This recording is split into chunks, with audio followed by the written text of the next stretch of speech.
এই যে ইয়ুথ ক্লাবের আয়োজনে সিরাতুন নবী সাল্লাল্লাহু আলাইহি ওয়াসাল্লাম উপলক্ষে যে চমৎকার আয়োজন, এই আয়োজন দেখে আমরা মুগ্ধ। রাসূল সাল্লাল্লাহু আলাইহি ওয়াসাল্লাম আমাদের সর্বশ্রেষ্ঠ আদর্শ এবং আমরা আজকে এই রাসূল সাল্লাল্লাহু আলাইহি ওয়াসাল্লামের আদর্শকে ভুলতে বসেছি।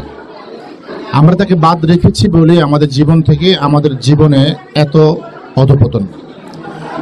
আর সেই জায়গায় এসে আজকে এই যে ইয়ুথ ক্লাব, পুরান ঢাকার যে ইয়ুথ ক্লাব, এই ক্লাব এই শিশুদের নিয়ে, ছোট ছোট শিশুদের নিয়ে আপনারা দেখতে পাচ্ছেন চমৎকার চিত্রাঙ্কন প্রতিযোগিতা এবং বিভিন্ন প্রতিযোগিতার আয়োজন করেছে।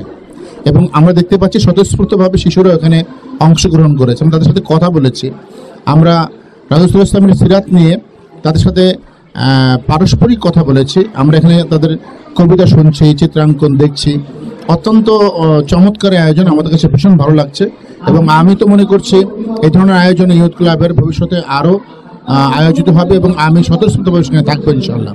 এবং আপনাদেরকেও বলছি, যারা রাসূল সাল্লাল্লাহু আলাইহি ওয়াসাল্লামের জীবন সম্পর্কে এখনও স্টাডি করছেন না নিজেরা এবং আপনাদের সন্তানেরা, সবাই মিলে আসুন আমরা রাসূলের জীবনের কাছে ফিরে যাই এবং রাসূল সাল্লাল্লাহু জীবনের কাছ থেকে আমাদের শিক্ষা অর্জন করি, আদর্শ গ্রহণ করি। তাহলে আমাদের সমাজ শান্তিপূর্ণ হবে এবং আমরা সেখান থেকে সামনের দিকে এগিয়ে যেতে পারবো। সকলকে ধন্যবাদ। আসসালামু আলাইকুম।